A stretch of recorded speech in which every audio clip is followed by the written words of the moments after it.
स्वागत है आपका एसपीएन 9 न्यूज में और मैं हूं आपके साथ नेहा कश्यप।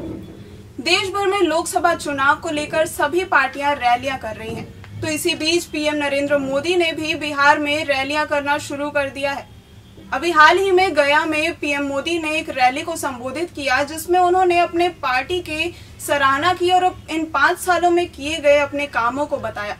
लोगों के बीच उन्होंने ये कहा कि लोग मुझे चौकीदार बोलते हैं और मैं इन सारे कामों को पूरा करूंगा अगर आप अगले आने वाले 5 सालों में मुझे मौका दे तो इस तरह से उन्होंने इशारों में बोल दिया है कि मुझे वोट दें और चौकीदार ही जितने काम बचे हुए हैं वो इन 5 सालों में पूरा करेगा। और तो इसी के साथ ही पीएम मोदी ने विपक्षी पार्टियों पर भी जमकर हमला बोला है। तो चलिए आपको सुनाते हैं कि पीएम मोदी ने और क्या क्या कहा। भर के लोग आते हैं, शांति की अनुभूति करते हैं। ऐसी जगह पर 7 जुलाई 2013 को क्या हुआ था? जगह जगह पर बम धमाकों कैसे बिहार को हिला दिया गया था। 2014 से पहले देश भर के शहरों में, अनेक शहरों में लोगों के बीच में बम धमाके हुआ करते थे। बम धमाके होते थे कि नहीं होते थे? कभी हैदराबाद में, कभी अहमदाबाद में, कभी दिल्ली में, कभी अयोध्या में, कभी काशी में, कभी जम्मू में। आए दिन बम धमाके होते थे कि नहीं होते थे? निर्दोष लोगों को मारा जाता था कि नहीं मारा जाता था? कोई इंडियन मुजाहिदीन, कोई हुजी, ऐसे अनेक संगठन बेधड़क डर का माहौल बनाने में जुटे थे। ऐसा क्या हुआ कि मई 2014 के बाद मुजाहिदीन, हुजी सभी पस्त पड़ गए? कहां चले गए वो स्लीपर सेल?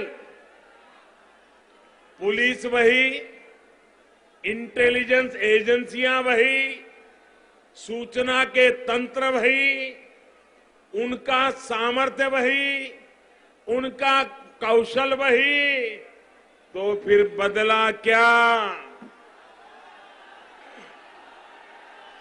क्या बदला? ये धमाके बंद किसने किए? ये धमाकों को चुप किसने किया? मोदी ने नहीं किया, आपके एक वोट ने किया है। आपके वोट की ताकत, आपका वोट हिंदुस्तान की कितनी बड़ी सेवा करता है, ये 5 साल में हिंदुस्तान ने देखा है। साथियों, अगर कुछ बदला है तो रीत बदली, रीति बदली, नीति बदली, नियत बदली। दिल्ली में चौकीदार की सरकार बनी, यही बदलाव आया है और परिणाम आपके सामने है। हमारी पुलिस में, हमारी सुरक्षा एजेंसियों में पहले भी कोई कमी नहीं थी।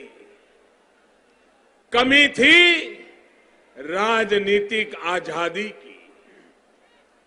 जान दांव पर लगाकर हमारे सुरक्षाकर्मी आतंकियों को, स्लीपर सेल्स को पकड़ते थे और ये महामिलावटी सिर्फ तुष्टीकरण के लिए, वोट के लिए ऐसे खतरनाक लोगों को छोड़ देते थे।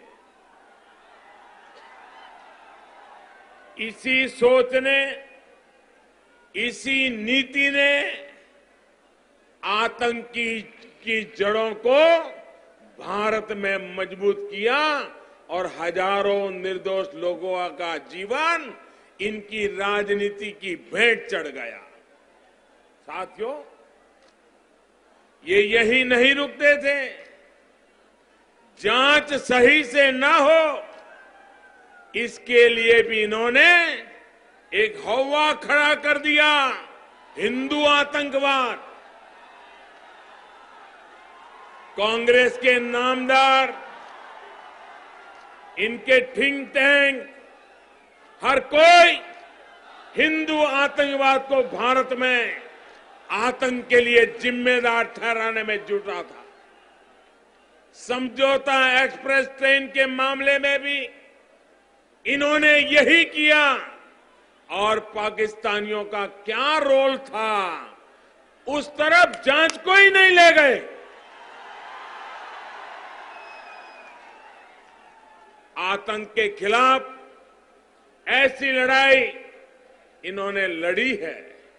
और आज जब चौकीदार पूरी क्षमता के साथ आतंक को कुचलने में जुटा है, तब ये चौकीदार को ही गाली दे रहे हैं।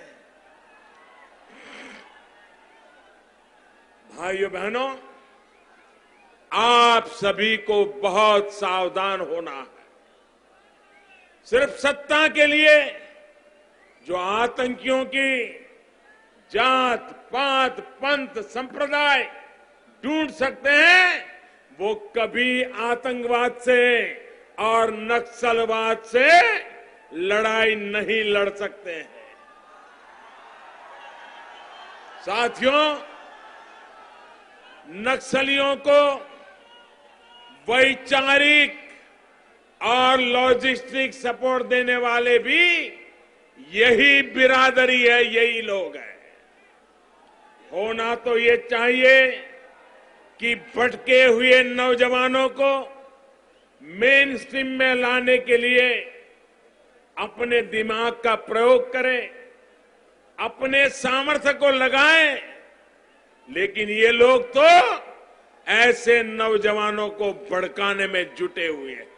तो वहीं पीएम मोदी ने अपने भाषण में कई सारे वादे भी किए कि अगले आने वाले 5 सालों में वो क्या क्या जनता के लिए करेंगे।